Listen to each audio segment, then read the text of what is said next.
Hey guys, welcome to another Shirogorov knife video. Today we have in front of us the Molten Overkill. Now the Molten Overkill is the fourth iteration of the collaboration between RJ Martin and the Shirogorov workshop. We first had the Russian Overkill, the original design, that being offered as a titanium frame lock. Then we had the Soft Overkill, which was a micarta liner lock offered in 3 different colors. After that, we had the RQ36, which was a bolster liner lock with titanium bolsters and CarboTi scales. And now this fourth iteration here, the Molten Overkill, kind of goes back to its roots being a titanium frame lock with these CarboTi inlays, which look absolutely amazing, in my opinion. Now, like all of the other collaboration pieces with RJ, these were being done in batches of 100 each. And they were offered as a lottery through the Recon One website for international customers and through the Shirogorov site for Russian collectors. Fortunately, I was able to grab one of these here, so of course I wanted to do a video for you guys and kind of just explain the differences and what makes this knife kind of special in relation to the other collaboration pieces. I would assume that if you are interested in this piece, you probably might want to see the other videos as well. You probably be interested in the content of those. So I'll see if I can link in the descriptions links to the past 3 RJ Martin collaborations, since I think you guys will definitely enjoy watching that as well if you haven't already. But anyways, let's do just a quick size comparison. I've probably done this 3 times already. I actually do have my helium here now, so you can see it follows the design language very closely compared to some of the other collaborations that the Shirogorov workshop has done with other makers. Putting up against an F95, you can see that it is pretty much around that same size as well, and a neon mini quantum type size, of course, is going to be larger than that. Now, taking a look at the weight here, I'm very curious to see how this weighs, given that there are some changes in terms of the blade stock thickness compared to the original frame lock, the original Russian Overkill. So putting it on the scale here, you can see it's weighing at 4.39, so just a little bit under 4.4 ounces here. So this definitely is the lightest knife in the lineup. Comparing that to the previous one, the third iteration, RQ36, that came in at around 4.9 ounces. Both the titanium frame lock original Russian Overkill and the soft Overkill pretty much weighed exactly the same at 4.73 ounces. So this is noticeably lighter than both of those. I can probably attribute that to the thin blade stock, which we'll talk about in a moment, but probably a little bit of that weight reduction to replacing that titanium with carbon fiber here, or the CarboTi. Speaking about the blade here, we have a beautiful blade offered in the same profile as all of the other knives in the collaboration. We have those satin flats, very typical of those collaboration knives or custom vision level knives, with both of the logos of the makers, Sergey here on the show side and RJ on the lock side. We have that finer polish on the stonewash, finer stonewash finishing on the primary bevel here. Again, very characteristic of those limited edition or custom division knives. And taking a look here at the blade stock, you can see we also have that 3.5 thinner blade stock, 3.5 millimeter thinner blade stock that we also had saw on the RQ36. Now this is in contrast to the soft Overkill and the original Russian Overkill, which were done in a 4 millimeter blade stock.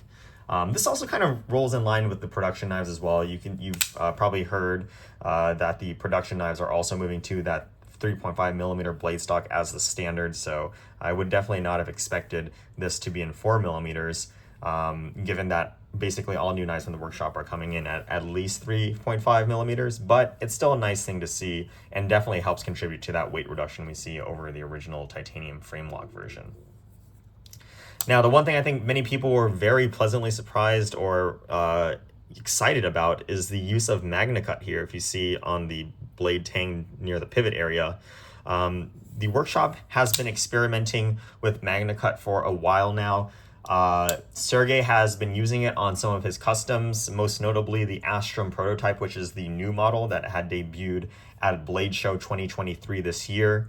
I asked Sergey, he said he's running it at 64 Rockwell, which is a very good target according to other makers who have had experience with the steel. So we're getting a really high hardness steel with great toughness given that high hardness value, and excellent corrosion resistant properties, kind of that trifecta of blade steel properties, which for many steels you're really only getting two of. That's really why MagnaCut is kind of a big deal for many of these knife steel enthusiasts. And again, a lot of people have been asking when the workshop would be using MagnaCut, which we really hadn't been getting a response of. Little did we know that Sergey had been experimenting with it extensively. And to quote himself, when I asked him what he thought of the steel, he said it's just absolutely amazing. So I'm expecting that we're going to be seeing it definitely in more of the customs. It seems like he's kind of on a kick with it right now. Of course, we've seen it here on this limited run. We haven't even seen it in the the custom division lineup, but I would definitely expect it to see it there as well. Production, maybe not so sure on how quickly that'll come. I definitely would imagine it would come in at some point, potentially. I'm not sure if they're going to make this kind of the super premium steel that are custom only, like S125.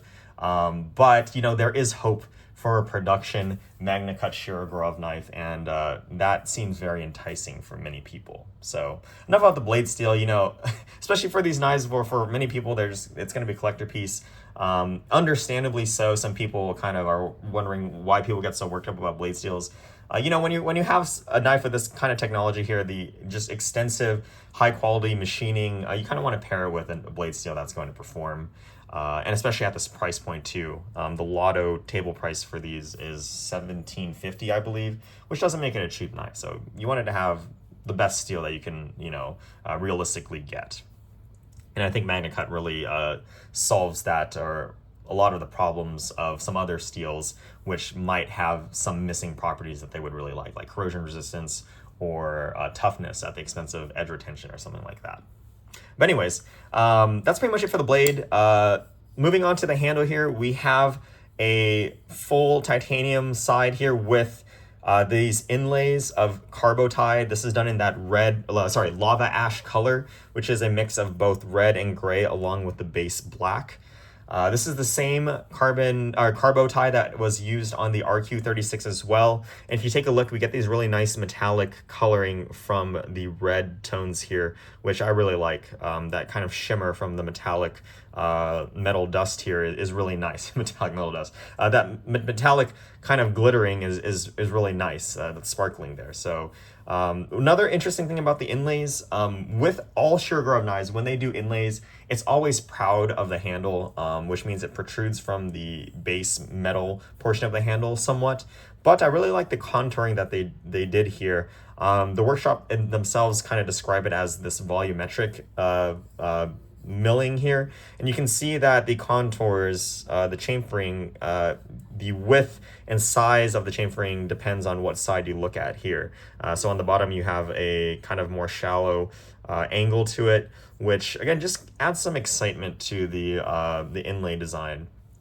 Honestly, I'm really not too big fan of the inlay kind of cutting straight up at this angle here towards the rear. I really think it would be nice if they followed the contours of the handle on the rear portion, but actually I really don't understand it. I really wish it kind of followed a little bit more of the area here on the back. But again, I do love the material color, and in terms of the feel of the knife in the hand, I honestly do not feel too much of a thickness difference compared to the original Russian Overkill. That is to say, perhaps, that maybe I do slightly remember the original titanium framelock design being a little bit too thin in the hand. That was counteracted a little bit by the slightly thicker blade. 0.5 millimeters. Actually, you can feel that difference once you've been handling these knives enough. But I think that, especially because these handles here, the titanium portion, it's kind of sloped on both sides. You can see the handle is contoured three-dimensionally. So one side is angled this way, the other half is angled this way. The handle, or the inlay itself, is flat. So it's not really contributing too much to an increase in width as so much as you would think. And if you're a little bit worried about inlays causing the knife to feel thick, I would not worry about this at all. But for those people who felt that the Russian Overkill, the titanium framelock design, was a little too thin, this might also be your jam as well. So definitely something you might want to check out.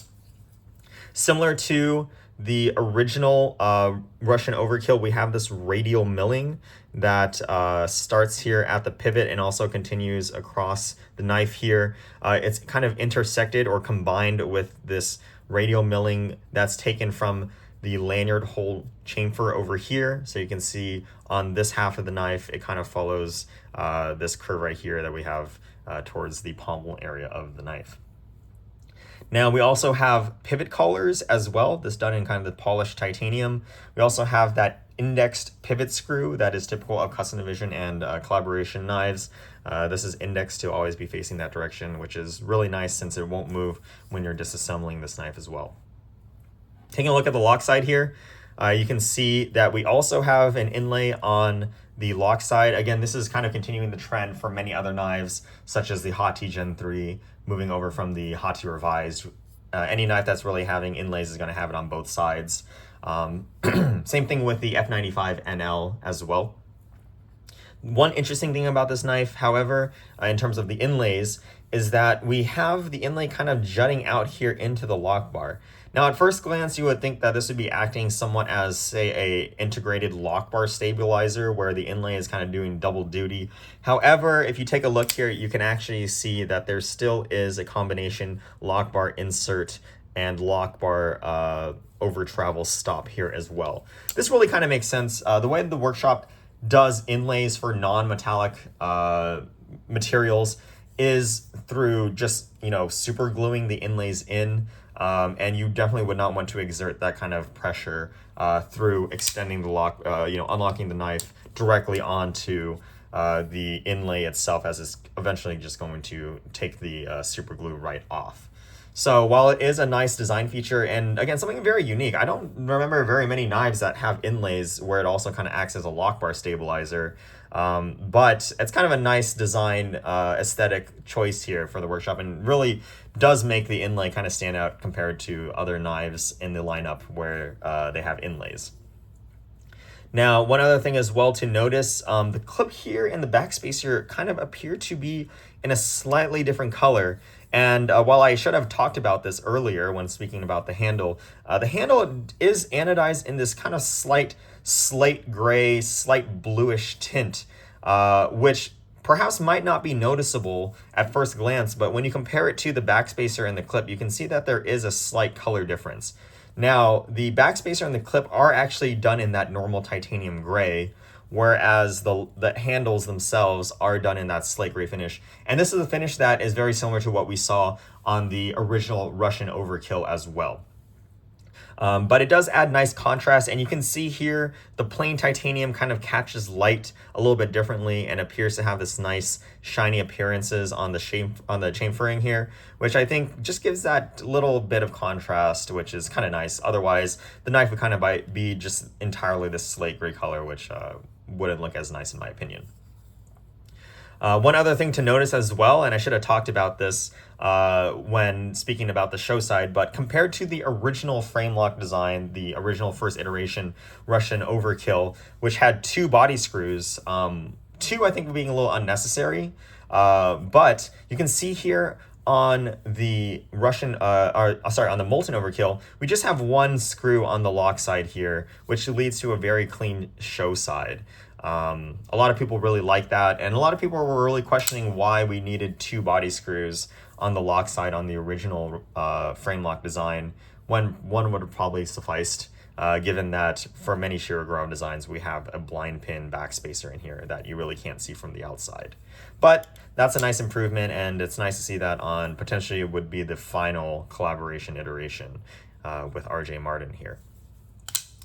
In terms of the bearing system, nothing new here. We have single row roller bearings, just like all other collaborations with other makers here. You can see here we also have extensive internal milling, and you can also see the CarboTi, CarboTi sticking out from the inside as well. That skeletonization is going all the way through to the inlay material here. Also, just like the other Russian Overkills, the backspacer does have this groove that runs alongside the inside, where you can see just how far they've stretched that blade out to be housed by the backspacer here. We have that perfect blade to handle ratio, and that's going so far that, you know, with this little backspacer protecting the tip, you don't have to worry about cutting yourself on the tip there as well. Backspacer being done, the gear pattern, I believe it's the same pattern that was offered on the other Russian Overkill collaboration, so nothing new there. Same thing with the lanyard hole. Honestly, really don't like the hole in the handle, especially when you're not using it. You know, when you compare it to other designs from Sergey where it's kind of integrated into the backspacer and hidden if you're not using it. That is optimal for me, but again, it's kind of an RJ thing, and I think it really makes sense for this design to have the lanyard hole as part of the handle. Knives like the Stellar, maybe not so much. You can ask me about that in some other video. But yeah, it's kind of an RJ design aesthetic that really needed to be on this knife as well. But overall, that's pretty much it for this one. I didn't think I'd be able to talk about that long, but a lot of the talk ended up being about that MagnaCut. A lot of people are really excited for this knife just for that blade steel. There's a lot of fans that are really into the whole MagnaCut thing. But overall, I think, you know, honestly, I don't like inlays, but this kind of is the one to get.